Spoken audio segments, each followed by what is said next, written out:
The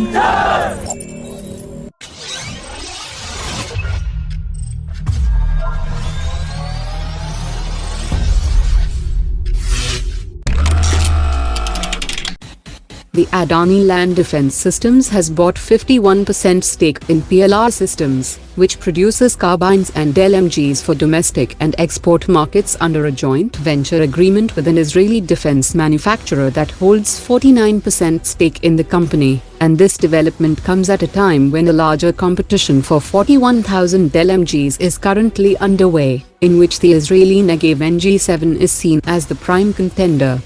The Adani Defence and the Israeli firm LMG Systems have already launched an unmanned aerial vehicles complex in 2018, which is the only Hermes 900 production facility outside Israel, and the joint venture has already started exporting Hermes 900 unmanned aerial platform to international customers. The Indian Air Force plans to set up a new advanced landing ground as well as air defense radar systems in 3 border districts, and officials have said that the government and Air Force will nominate nodal officers who will work jointly to identify the area for the project, and the advanced landing ground will be used for refueling as well as delivery of critical requirements to the ground forces.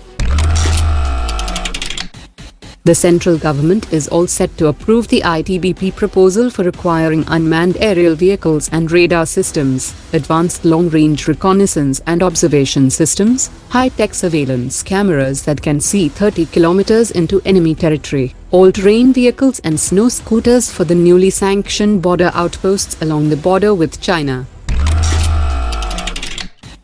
The Ministry of Defence has said that it has selected KPMG Advisory Services Private Limited as a consultant for corporatization of the Ordnance Factory Board, and the contract with the consultancy agency would be signed shortly. Meanwhile, the 3 main federations of ordnance factory workers have announced an indefinite nationwide strike on the 12th of October, and have also condemned the appointment of a private consultant for the corporatization of the ordnance factories.